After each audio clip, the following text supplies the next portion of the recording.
আমাদের আজকের প্রবন্ধ জেনারেল আগা মোহাম্মদ ইয়াহিয়া খান পাঠ করছিলাম আত্মপরিচয়ের সন্ধানে বই থেকে, লেখা এবনে গোলাম সামাদ। ইয়াহিয়া জন্মেছিলেন উত্তর পশ্চিম সীমান্ত প্রদেশে, এখন যার নাম হয়েছে পাখতুনিয়া বা পাঠানদের দেশ। পাঠানরা পস্থভাষী, এরা অতীতে এসেছিলেন মধ্য এশিয়ার তুর্কিস্তান থেকে। ইয়াহিয়া সীমান্ত প্রদেশে জন্মালেও ঠিক পাঠান ছিলেন না। তিনি নিজেকে দাবি করতেন ইরানি বংশোদ্ভব হিসেবে। তিনি বলতেন তার পূর্বপুরুষ এসেছিলেন ইরান থেকে নাদির শাহর সৈন্য হিসেবে। সেই নাদির শাহ যিনি দিল্লি লুণ্ঠন করেন খ্রিস্টীয় অষ্টাদশ শতাব্দীতে, চালান ভয়াবহ ধ্বংসযজ্ঞ। ইয়াহিয়া আইয়ুব খাঁর মতো বিলাতের স্যান্ডহার্স্ট বিশ্ববিদ্যালয়ের ছাত্র ছিলেন না। তিনি সামরিক শিক্ষা লাভ করেছিলেন ব্রিটিশ শাসনামলে প্রতিষ্ঠিত ভারতের বিখ্যাত দেরাদুন সামরিক একাডেমিতে। চালচলনে ইয়াহিয়া ছিলেন আইয়ুবের চাইতে অনেক বেশি সাহেবী, যাকে একসময় বলা হতো পাকা সাহেব। আইয়ুব দ্বিতীয় বিশ্বযুদ্ধের সময় যুদ্ধ করেছিলেন জাপানি সৈন্যের সঙ্গে বার্মা ফ্রন্টে, কিন্তু ইয়াহিয়া যুদ্ধ করেছিলেন উত্তর আফ্রিকায় এবং ইটালিতে। উত্তর আফ্রিকায় তিনি যুদ্ধ করেছিলেন বিখ্যাত জার্মান সেনাপতি রোমেল পরিচালিত জার্মান বাহিনীর সঙ্গে। উত্তর আফ্রিকায় যুদ্ধ হয়েছিল বার্মা ফ্রন্টের চাইতে অনেক বেশি জটিল ও ভয়াবহ। ইয়াহিয়া তার এই যুদ্ধের অভিজ্ঞতা নিয়ে বিশেষ গৌরব বোধ করতেন। ইয়াহিয়া ধর্মের দিক থেকে ছিলেন শিয়া মুসলমান। পূর্ব পাকিস্তানের শিয়া সুন্নিতে কোনো বিরোধ ছিল না। ঢাকার খাজা নাজিমউদ্দিন ছিলেন শিয়া মুসলমান, কিন্তু শিয়া হবার কারণে তাকে ঢাকায় এবং ব্রিটিশ বাংলায় কোনো অসুবিধায় পড়তে হয়নি। তিনি ছিলেন মুসলিম লীগের একজন প্রথম সারির নেতা। পূর্ব পাকিস্তানে ঢাকায় কিছু সংখ্যক শিয়া মুসলমান ছিলেন, যাদের পূর্বপুরুষ এসেছিলেন মুঘল শাসনামলে। মুঘল শাসনামলে 1642 খ্রিস্টাব্দে সৈয়দ মীর মুরাদ ঢাকার বিখ্যাত ইমামবাড়া বা মহররম অনুষ্ঠানের জন্য বাড়ি হোসেনি দালান নির্মাণ করেন। মীর মুরাদ ছিলেন মীর-ই-বহর বা নৌ সেনাপতি। হোসেনি দালানের স্থাপত্য খুব খ্যাত হয়ে আছে। এখানে একসময় বিরাট ঘটা করে মহররম পর্ব অনুষ্ঠিত হতো। এই ইমামবাড়া ব্রিটিশ শাসনামলে দেখাশোনা করতেন ঢাকার নবাবরা।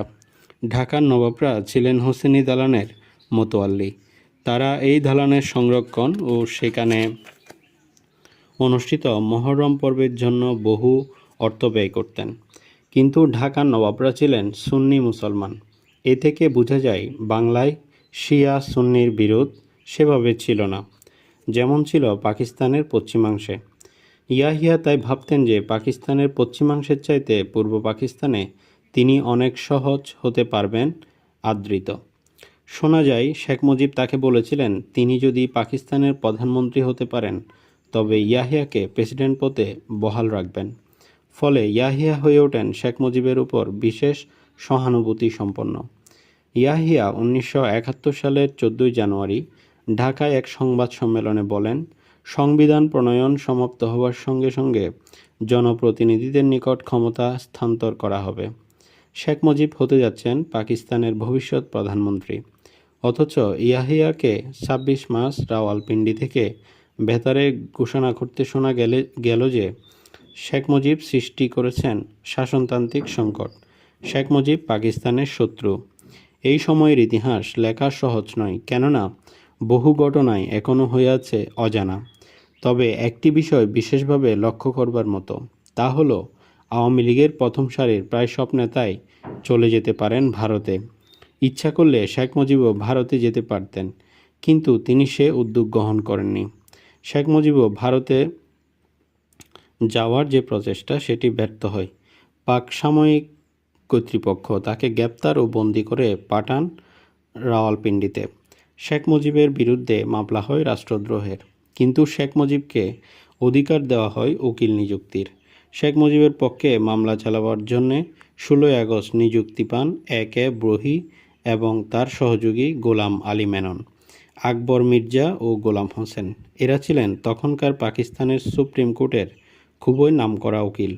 তখন কারো পক্ষে এ কথা কল্পনাও করা সম্ভব ছিল না যে শেখ মুজিব একসময় ফিরবেন আবার ঢাকায়।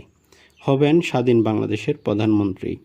পাঞ্জাবি খান সেনারা শেখ মুজিবকে কোনো নির্যাতন করেনি, কেবলই ধরে নিয়ে যেয়ে বন্দি করে রেখেছিলেন।